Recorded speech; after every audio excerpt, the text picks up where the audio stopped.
What?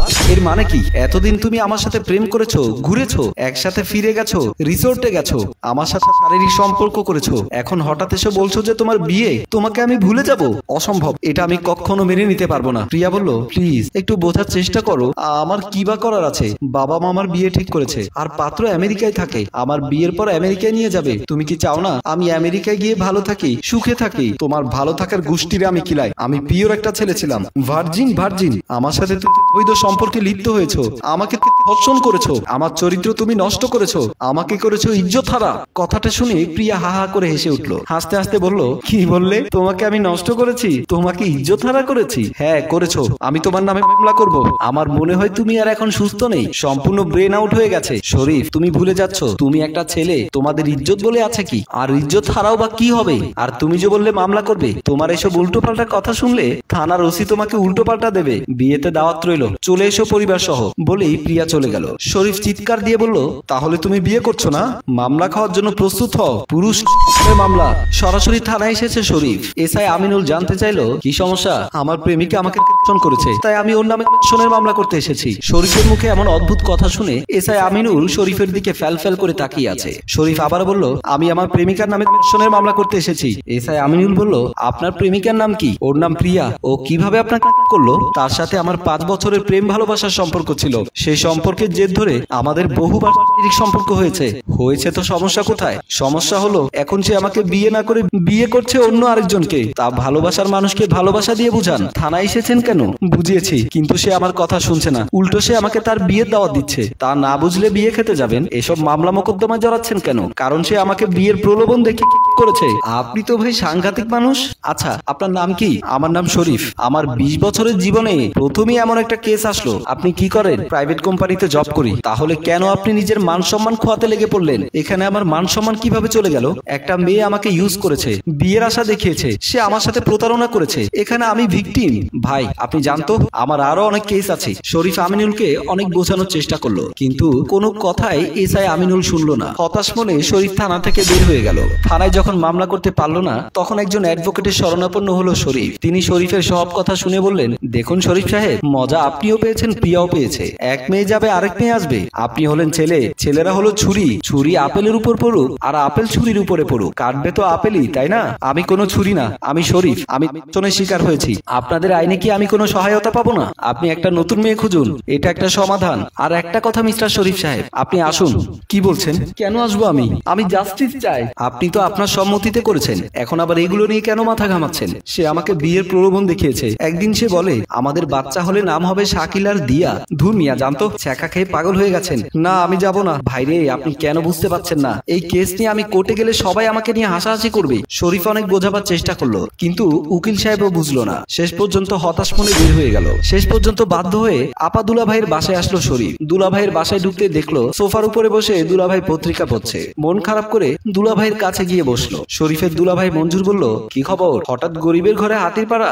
আমাকে একটা মেয়ে 5 বছর করেছে। কথাটি শোনা মাত্রই মঞ্জুরের হাত থেকে পত্রিকাটা পড়ে গেল। হা করে তাকিয়ে আছে শরীফের দিকে। কি বললাম শুনতে পাওনি?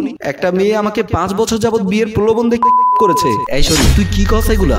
আমার তো মাথা ঘুরছে তোর কথা শুনে। তুই কি দিন দুপুরে কিছু খেয়েছিস? তোর কি শরীর খারাপ? কিছু খাইনি, কিন্তু মাথা যে খারাপ হয়েছে এটা সত্য। একটা মেয়ে গেছে 10টা আসবে, তাতে মন খারাপ করার কি আছে? তোমার কাছে বলাটাই বৃথা। তুমি কিভাবে বুঝবে আমার মনের জ্বালা? আপুর সাথে প্রেম করেছো, আপুকে বিয়ে করেছো, আর আমার সাথে প্রেম করে প্রিয়া আমাকে ধর্ষণ করে অন্য একটা ছেলেকে বিয়ে করছে। আমার কেমন কষ্ট হচ্ছে তা তুমি বুঝবে না। বলেই রাগ করে ড্রয়িং রুম থেকে বের হয়ে গেল। মঞ্জুর কয়েকবার ডাক দিল, কিন্তু শরীফ থামলো না। ড্রয়িং রুম থেকে বের হতেই শরীফের বড় বোন তানিয়ার সাথে দেখা হয়ে গেল। তানিয়া বলল, কি ব্যাপার, কখন আসলি? অনেক আগে এসেছি। তোমার জামাইয়ের সাথে অনেক বড় একটা বিষয় মিটিং চলছিল, কিন্তু তোমার জামাই তেরা কথার কারণে এখন আবার বাসায় চলে যাচ্ছি। কিছুই বুঝলাম না, কিসের মিটিং আর কিসের তেরা কথা? আপা, তোমাকে বুঝতে হবে না। এবার আমার মনে পড়েছে, তোমার বান্ধবী রাশিদা আপার চাচাতো বোন প্রিয়া আমার সর্বনাশ করেছে। তাই ওর নামে মামলা করতে গিয়েছিলাম, কিন্তু থানা থেকে মামলা নেয়নি। উকিলের কাছে গিয়েছিলাম, কিন্তু উকিল কোর্টে কোনো মামলা করার ব্যবস্থা করে দেয়নি। শেষ পর্যন্ত তোমার পণ্ডিত জামাইয়ের কাছে এসেছিলাম। করেছিলাম একটা বুদ্ধির জন্য, কিন্তু তোমার জামাই আমাকে কোনো বুদ্ধি না দিয়ে উল্টো আমার বিরুদ্ধে কথা বলে। এখন আমি কি করব আমি নিজেও জানি না। আগামী সপ্তাহে প্রিয়ার বিয়ে, আমি এই বিয়ে কোনোভাবেই হতে দেব না। তোমার বান্ধবীকে বলে দিও। তানিয়া মুচকি হেসে বলল, তা তুই এত ক্ষমতা পেলি কোথায়? একটা মেয়ের বিয়ে ভেঙে দিবি কিভাবে?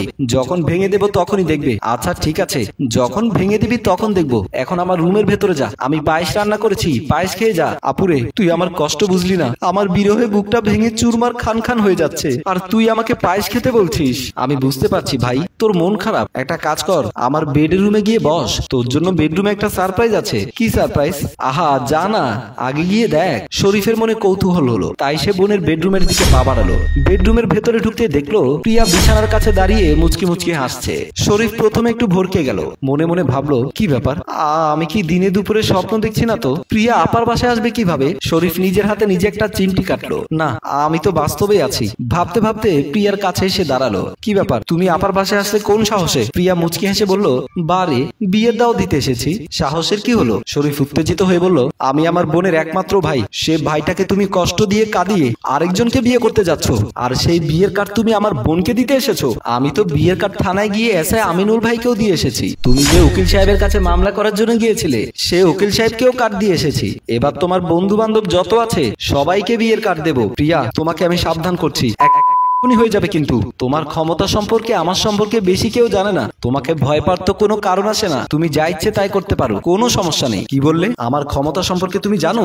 আজ তোমাকে ভালো করে জানাবো। বলেই প্রিয়ার হাত ধরে টান মেরে বেডরুম থেকে বের হয়ে গেল। বেডরুমের সামনে বের হতে দুলাভাই মঞ্জু হাসতে হাসতে বলল, আমি তো ভেবেছিলাম রুমের ভেতরে বসে তোমার ক্ষমতা প্রিয়াকে দেখাবে, কিন্তু প্রিয়ার কথাই তো সত্য, তোমার তো আসলেও কোনো ক্ষমতা নেই। দুলাভাই, তুমি কিন্তু প্রিয়া সাপোর্ট করছো। আপা, তুমি দুলাভাইকে কিছু বলবে? আমি আর কি বলবো, তোর দুলাভাইয়ের প্রিয়া মিলেই তো এসব নাটক করলো। তোর আর প্রিয়ার বিয়ের কার্ড ছাপালো, তারপর তোর সাথে একটু মজা করলো আর কি। কথাটা শোনা মাত্রই শরীফ যেন আকাশ থেকে পড়লো। কি বললে? তোমরা আমার সাথে এত সময় নাটক করেছো?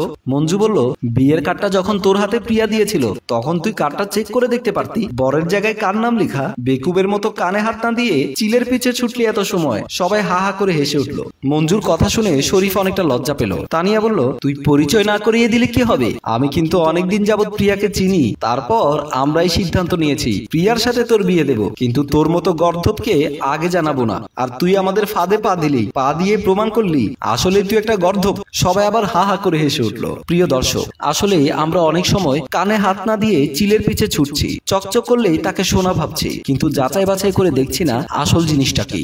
গল্পটি ভালো লাগলে লাইক, কমেন্ট ও শেয়ার করে আমাদের সাথেই থাকুন। ধন্যবাদ।